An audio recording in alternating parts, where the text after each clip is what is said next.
Hello అందరికీ జై Bhim.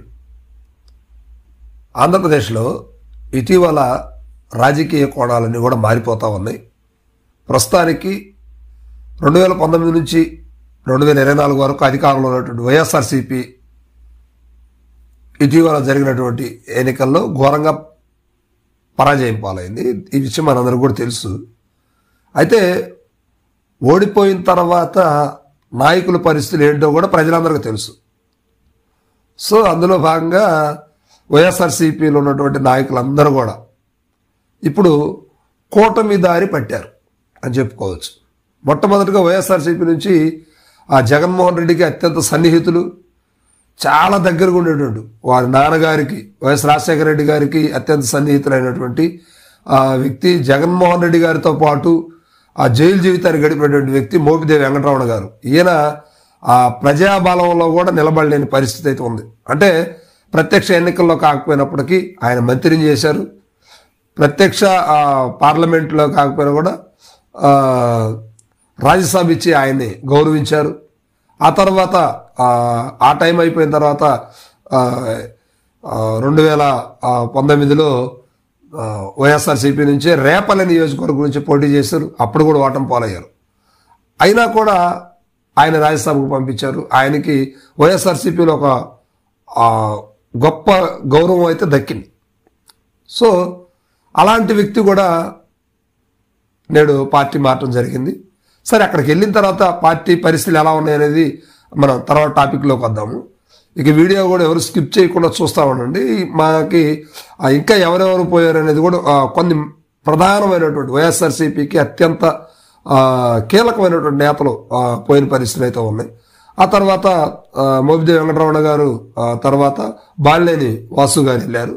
So ఈయన కూడా వైఎస్ఆర్సీపీకి అతి కీలకమైనటువంటి వ్యక్తి, జగన్మోహన్ రెడ్డి గారికి సమీప బంధువు.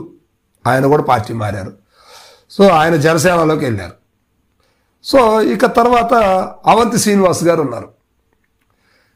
ఈయన కూడా వైఎస్ఆర్సీపీలో పర్యాటక శాఖ మంత్రిగా పనిచేశారు. గతంలో ఈయన తెలుగుదేశం పార్టీలో ఉన్నారు. వైఎస్ఆర్సీపీకి వచ్చారు, మంత్రి అయ్యారు. వెంటనే మరలా పార్టీ మారారు ఇప్పుడు. సో ఇప్పుడు వీళ్ళందరూ కూడా వైఎస్ఆర్సీపీలో అవినీతి చేశారా లేకపోతే అక్రమాలకు పాల్పడ్డారనే అంశం మీద భయపడి ఖచ్చితంగా కూటమి వాళ్ళని అరెస్ట్ చేస్తుంది, ఖచ్చితంగా వాళ్ళని ఇబ్బంది పెడుతుంది. అధికారం ఉంది కనుక, ఇప్పుడు మనం అధికారం కోల్పోయాం కనుక ఖచ్చితంగా తలంచాలి అనే పరిస్థితిలో ఉన్నారు. సో అందువల్ల ఏం జరిగిందంటే ఇప్పుడు వీళ్ళు కూటమి బాట పట్టారు. కూటమి అంటే ఇప్పుడు ఎవరున్నారు? పైన బీజేపీ ఉంది, రాష్ట్రంలో జనసేన టీడీపీ ఉంది కాబట్టి ఆ పార్టీలోకి చేరారు. పోనీ వీళ్ళు ఏమన్నా వ్యతిరేక దిశగా వాళ్ళు వద్దంటున్నారంటే వద్దని చెప్పట్లేదు, పార్టీలోకి రమ్మని ఆహ్వానించట్లేదు. కానీ వీళ్ళు ప్రకటించుకొని ఆ అంచుల దాకా వెళ్ళి, అంటే పార్టీ అంచుల వరకు వెళ్ళి ఆగిపోతున్న పరిస్థితి అయితే కనిపిస్తూ ఉన్నాయి. ఇప్పుడు మోపిదేవి వెంకటరమణ గారు వెళ్ళారు. ఆయన కూటమిలో ఆయనకి ఏ పదవి ఇచ్చారో ఏం తెలియదు, ఎక్కడ వార్తలు లేవు. అధికారికంగా చేరి లాంఛనంగా మరలా అధికారాన్ని అనుభవించే పరిస్థితి అయితే ఎక్కడ కనిపించట్లేదు. సో అదేవిధంగా ఒంగోలు నుంచి బాలినేని శ్రీనివాసరెడ్డి గారు మారారు, ఆయన జనసేనలో చేరారు. మరి అలాంటిది ఆయన భయంకరమైనటువంటి ప్రభావం చూపిస్తాడనేది వైఎస్ఆర్సీపీలో ఉన్నటువంటి మాట ఒక నానుడు అయితే ఉంది. మరి అలాంటి వ్యక్తి జనసేనలోకి వెళ్ళాడు. ఆ పవర్ అనేది అక్కడ చూపించాలంటే అక్కడ లేదు. ఎందుకంటే ఆయనకే అక్కడ ఒక స్థిరమైనటువంటి నిర్దిష్టమైనటువంటి ప్లేస్ అనేది లేదు. మరి ఇలాంటి సమయంలో అక్కడ నిలబడటం అంటే కష్టమే.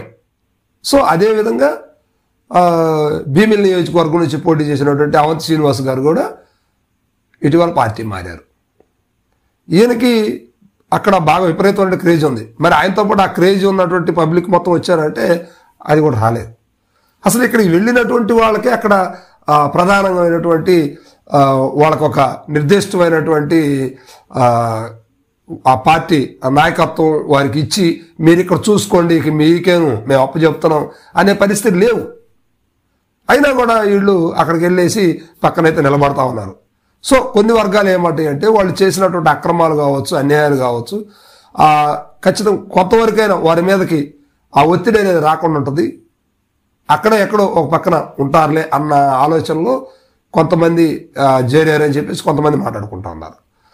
ఇక వీళ్ళని అడిగితే వీళ్ళు ప్రెస్ ముందంటే ఏం చెప్తారనేది అందరికీ తెలుసు. వీళ్ళు ఏం చెప్తారు, మేము ప్రజాసేవ చేయడానికి వచ్చాం, ఎక్కడున్నా అధికారంలో ఉండి ప్రజాసేవ చేయడమే మా దృక్పథం, మా ఆలోచన అదేనని చెప్తారు. సో ఇదన్నీ కరెక్ట్ కాదని ప్రజలకు తెలుసు. మొత్తం మీద ఇప్పుడు వీళ్ళు ముగ్గురు కూడా అక్కడ చేరేరు, కానీ అక్కడ ప్రాధాన్యత అయితే ఏమీ లేదు. ఏ క్షణానైనా కూడా వైఎస్ఆర్సీపీ ఆహ్వానిస్తే మరలా వైఎస్ఆర్సీపీలోకి రావడానికి అడుగులు వేస్తున్నట్టుగా చాప కింద నీరులాగా ప్రయత్నం అయితే చేస్తున్నారు. మరి ఇది ఎంతవరకు సాధ్యపడిద్ది అనేది మాత్రం కొంచెం ఆలోచించాల్సినటువంటి విషయం అయితే ఉంది. సో మొత్తానికి ఏ క్షణానికైనా ఎవరిని వారు కలుసుకోవటం, సొంత వాళ్ళని, వైఎస్ఆర్సీపీ అంటే ఒక సొంత పార్టీ కనుక ఖచ్చితంగా రిటర్న్ అయ్యే అవకాశం అయితే కనిపిస్తూ ఉంది. ఇది ఎప్పుడు జరుగుద్ది అనేది మాత్రం కొంచెం వెయిట్ చేయాల్సిన పరిస్థితి. అంటే జమిలీ ఎన్నికలకి ముందుగానే ఇవన్నీ కూడా ఇట్లాంటి మార్పులు చేర్పులు జరుగుతాయి అనేది ఆంధ్రప్రదేశ్లో జరుగుతున్నటువంటి బాగా హాట్ టాపిక్ అనేటువంటి వార్త అనమాట.